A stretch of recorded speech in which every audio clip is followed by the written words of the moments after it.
One of the major roles as a personal representative will be paying creditors, taxes, expenses, heirs, and beneficiaries. And there's a process, and we'll talk a little bit more about that today. Important to note that the taxes need to be paid first. Right. Uncle Sam doesn't like to wait. And then creditors and all the expenses before any beneficiaries are paid. Right. And so sometimes people have a feeling that beneficiaries get paid first, but all of these other folks need to be paid first. And with that, a little holdback. Exactly. Holding some money back for future expenses even after the probate is completed, because it could be 9 months to a year before the entire probate is completed after the sale of the real property, the home. And many of the beneficiaries may be saying, hey, where are the funds? Where's my proceeds? Right. And, then that's where you have to explain to people that they have to wait until the probate is over, except if someone desperately needs some funds, like in a case where someone has to move out of the decedent's home and they don't have the funds to find a rental property.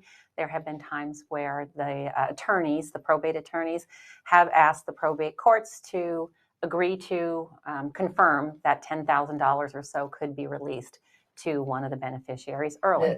The important point about that is it does have to be approved. It's doable, but Correct. It does have to be approved. What you don't want to do is just do it without the approval. There's a number of instances where it's a reasonable thing to look at. And even as you're going through that process, what a lot of the beneficiaries will not necessarily know is that in many cases, like property taxes are in arrears.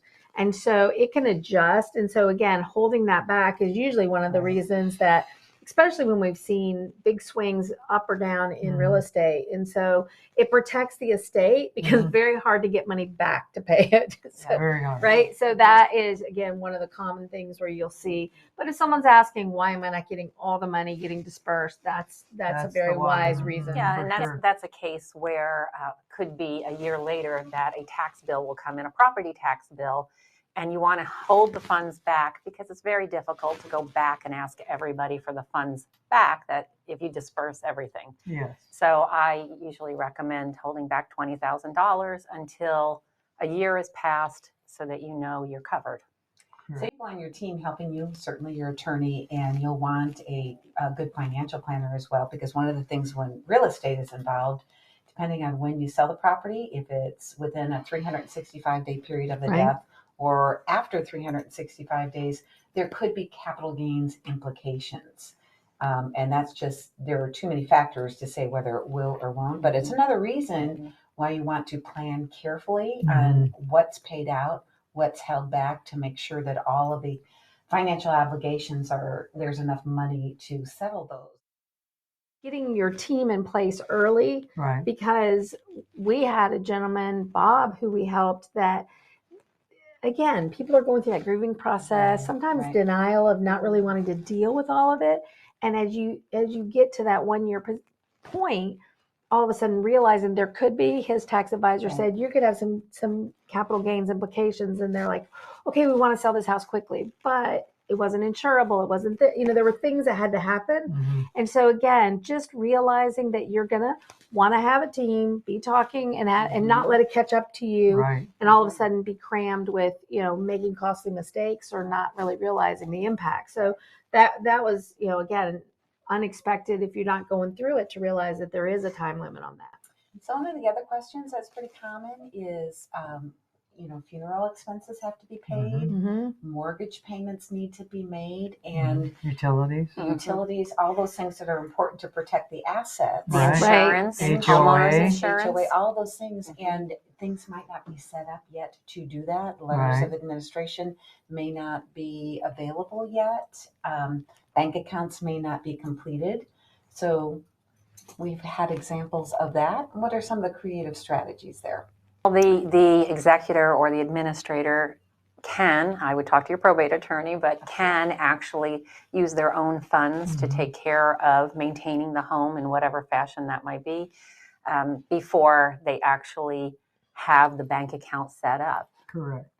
and they have an accounting for what they do take care of, so they are reimbursed through the probate process. And the big thing that comes to mind in all of this is most people think when the probate process is done, you're done.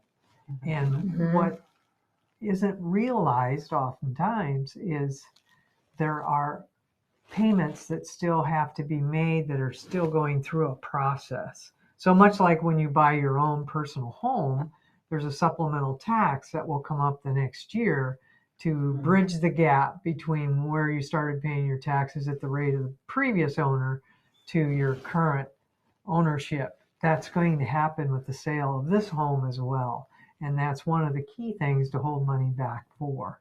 So again, having the right players on your team to advise you to have those things in place you would never think of.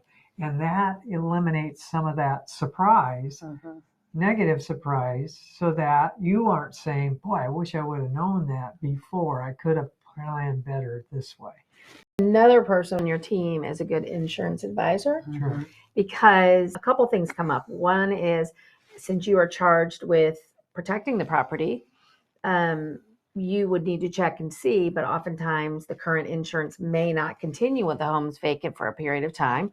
So again, you'd want to understand your options. Another one that catches people off guard right now is if you live in an area or the home is covered by flood insurance. They've recently changed all the pricing, and homes can be grandfathered, but if they miss a 30-day payment, then they lose all that benefit, which even if you're selling the home, it can make it much harder to sell at a much higher insurance rate because it lapsed. So again, these are all details that professional on the team is going to give you all the advice, so that again, you don't end up making an unintended, having an unintended consequence that could impact what you could sell the home for, what it's worth, or whether or not it's protected should something happen. And in the end, how much the estate has to disperse. Correct.